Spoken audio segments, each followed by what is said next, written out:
যিসকলে 10 অক্টোবৰত নতুনকৈ PGT টিচাৰ মানে পোষ্ট গ্ৰেজুৱেট টিচাৰৰ নিযুক্তি পাব তেওঁলোকৰ ষ্টাৰ্টিং চেলাৰী কিমান হ'ব মানে ইন হেণ্ড চেলাৰী কিমান হ'ব সেই বিষয়ে আজি আলোচনা কৰিম।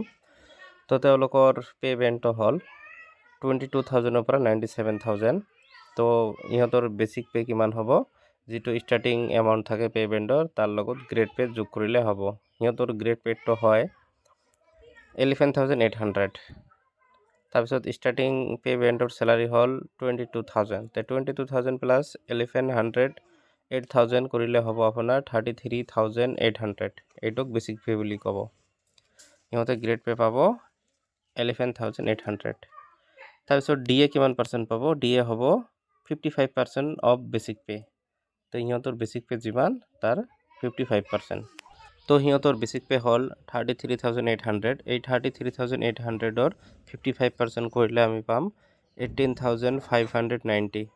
তাৰপিছত সিহঁতে HR মানে হাউচ ৰেণ্ট পাব 7% অফ বেচিক পে 7%। জেনেৰেলি এইটো কোনো ডিষ্ট্ৰিক্টত 8% দিয়ে, টাউন এৰিয়া হ'লে 10% দিয়ে, তো জেনেৰেলি 7% দিয়ে। তো 7% কৰিলে হ'ব 2,366।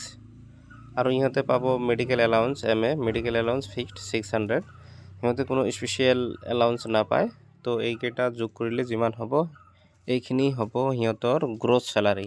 তো আপোনালোকে স্ক্ৰীনত দেখাই পাইছে gross salary equal to basic pay plus DA plus house rent plus medical allowance. তো এই সকলোবিলাক যোগ কৰিলে হ'ব 55,356। তো এইখিনি হ'ব সিহঁতৰ গ্ৰছ চেলাৰী। কিন্তু ইয়াৰ পৰা কিছু টকা ডিডাকশ্যন হ'ব, মানে কিবা কিবি কাৰণত কাটিব।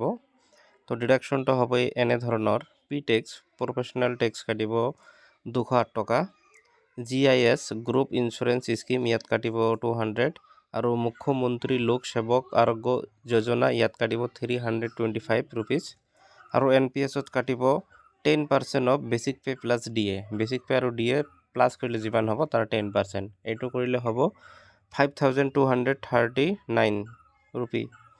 তো এই সকলোবিলাক যোগ কৰিলে হ'ব টোটেল ডিডাকশ্যন। তো টোটেল ডিডাকশ্যন এই সকলোবিলাক যোগ কৰিলে আমি পাম 5,972 ৰুপিজ। তো এইবিলাক ডিডাকশ্যন হ'ব।